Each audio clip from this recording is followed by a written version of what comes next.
అర్థమైన మాటలు. ఇప్పుడు ఒక అబ్బాయి గుంటూరులో మందిరం అమ్ముకున్నాడు. ఏమన్నావు? ఎక్కడన్నా ఏమమ్ముకున్నాడు? దుష్టబుద్ధి గురించి అవుతుంది మీకు. మందిరం అమ్ముకున్నాడు.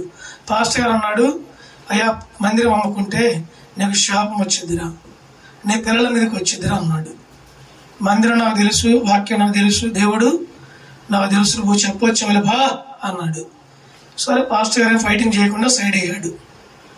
ఈ అబ్బాయి వెళ్ళిపోయి బలిపీఠాన్ని శుభ్రంగా పగలగొట్టి రేకులు సగానికి కట్ చేసి 2 సెంట్లు అమ్ముకున్నాడు. ఉంది 4 సెంట్లేనండి, 4 సెంట్లు 2 సెంట్లు అమ్ముకున్నాడు. పాస్టర్ గారు ఏం చెప్పాడు? రే శాపం వచ్చిద్దిరా, ఇంకేంటది రోగం వచ్చిద్దిరా, నీ భార్యకి నీ బిడ్డలకు వచ్చింది అన్నాడుగా. అమ్మి 6 నెలలు ఆగాడు. 2 సెంట్లు అమ్ముకొని 6 నెలలు ఆగాడు. ఏమీ రాలా. ఏమొచ్చింది? ఎవరున్నారు? ఎవరు లేరు అన్నట్టు. నాకేమైనా కష్టం వచ్చిందా, రోగం వచ్చిందా?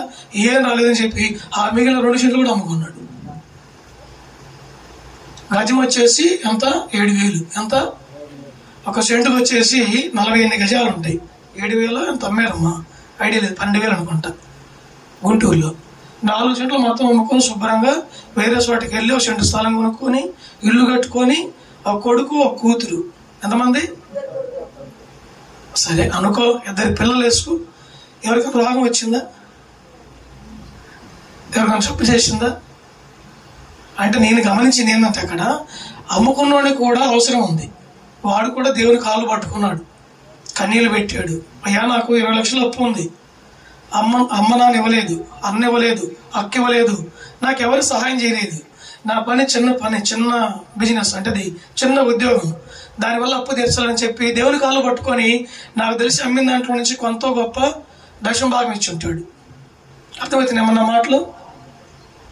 దుష్టుడే, దుష్టబుద్ధి ఉంది, కానీ మళ్ళీ దేవుని కాళ్ళు పట్టుకున్నాడు. అందువల్ల దేవుడు కనికరించాడు. దేవునికి స్తోత్రం, హల్లెలూయా. కనుక దేవుని బిడ్డలారా, దుష్ట బుద్ధి ఉండటం చెడ్డది, కానీ ఆ బుద్ధి ఉన్న వ్యక్తి దాన్ని సరి చేసుకోవటము మంచిదే. యూదానేమో సరి చేసుకోలేదు, ఇప్పుడు ఈ అబ్బాయి సరి చేసుకున్నాడు. అర్థమైన ఈ మాటలు? బైబిల్లో ఉన్న వ్యక్తి, ధనవాసించిన వ్యక్తి సరి చేసుకోలే. ప్రభుని అమ్ముకోవటానికి, వెండి నాణ్యాలు తీసుకోవటానికి, ఇల్లు కట్టుకోవటానికి, పొలం కొనుక్కోవటానికి, అత్తరు కొట్టుకొని తిరగటానికి ఇష్టపడ్డాడు. అర్థమవుతున్నాయా? కానీ ఆ బుద్ధిని మార్చుకోవటానికి ఇష్టపడలే అతను. అందువల్ల ఏమొచ్చిందంటే మరణం వచ్చింది. ఏమొచ్చింది? ధనాపేక్ష వల్ల మరణం వచ్చింది. ఇతనికి దేవుని కాపుదల వచ్చింది. మందిరం అమ్ముకున్నా సరే కాపుదల వచ్చింది. స్తోత్రము కలుగును గాక, హల్లెలూయా. ఇంకా కొంతమంది ఎటకారమైన మాటలు చెబుతున్నారు. ప్రార్థన చేయగానే గ్యాస్ సిలిండర్ అయిపోయిన సిలిండర్ నిండా ఏమొచ్చిందంట? గ్యాస్ నిండిపోయిందంట. విన్నారు ఈ మాట మీరు? బహు పెద్దగా ఉంది ఆ సాక్ష్యం చెబుతుంటే. అసలు సిలిండర్ అయిపోయిందంట, ఖాళీ స్తంభం అంట. ఆమె ఇంట్లో కూర్చొని ప్రార్థన చేసి, ప్రభువా నాకు డబ్బులు లేవు నాయన, తండ్రి యేసయ్యా స్తంభం అయిపోయిందయ్యా, వంట వండుకోవడానికి ఏం లేదు నాయన, కట్టి పుల్ల కూడా లేవు తండ్రి, నాకు గ్యాస్ కావాలని చెప్పి ప్రార్థన చేస్తే స్తంభాన్ని నుండి గ్యాస్ వచ్చిందంట ఆమెకి. దేవునికి స్తోత్రం, హల్లెలూయా. మరీ దూరంగా ఉన్నాయి సాక్ష్యాలు. ఒక వంటలోకి వచ్చి యేసు ప్రభు వంట చేస్తున్నాడంట. ప్రభు పిలుస్తున్నాడంట, రా మంచం దగ్గరికి రా, మోకరించు, ప్రార్థన చెయ్యి. నేను మంచిగా చెప్పాను. ఆమె ఏమంటుంది తెలుసా? రా గదిలోకి రా, ప్రార్థన చెయ్యి అంటున్నాడంట. ఆ అంత విడ్డూరంగా చెబుతుంది. ఊరికో ప్రభు వంట కాలేదు. ఏమంటుందంట?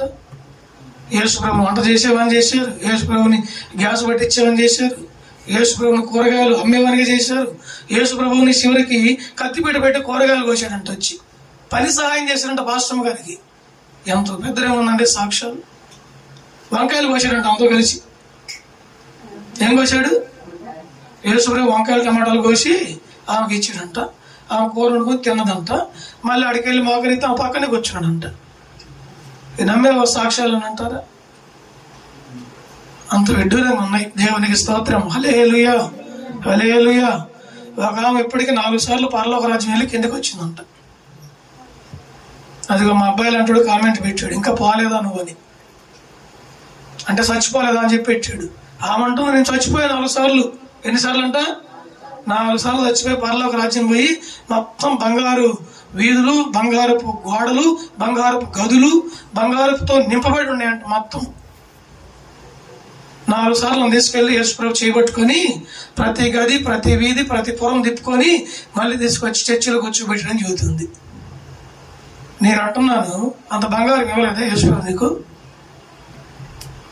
ఊపిరి పోయిందిగా నీకు, ఎందుకు తిరిగి వచ్చావు? మళ్ళీ పరలోక దర్శనం ఏదంటే పేరు పెట్టిందా పాస్టమ్మ గారు. మళ్ళీ నిలబడి పాస్టమ్మ ఆరాధన చేసిందా? పరలోక దర్శనం అంటే ఎట్లుంటుందని చెప్పి అందరూ వింటున్నారు. పాపం చాలా మంది ఉన్నారు, పెద్ద సంఘం పాపం 100 మంది ఉన్నారు. ఆమెకి ఎంతమంది? 100 మంది ఆమె చెప్పి అబద్ధ సాక్ష్యం వింటున్నారు. నిజమంటున్నారు. నేను 4 సార్లు చచ్చిపోయి పరలోక రాజ్యం వెళ్ళి తిరిగి వచ్చానంటుంది. దుష్ట బుద్ధే కాదా? దుష్టుని ఆలోచనలే కావా? దుష్టుని మాటలా కావా? ఇవి దైవ సంబంధమైనయా? వాక్య సంబంధమైనగా? ఏమండి, ఇవి అబద్ధ సాక్ష్యాలు. దేవునికి స్తోత్రం, హల్లెలూయా. కనుక దేవుని బిడ్డలారా, అలాంటి చెడ్డ ఆలోచనలు మనకి ఉండకూడదు. ఉన్నంతలో నీతిగా ఉండు, ఉన్నంతలో యథార్థంగా ఉండు, ఉన్నంతలో నీవు నిజాయితీగా జీవించు. దేవునికి స్తోత్రం.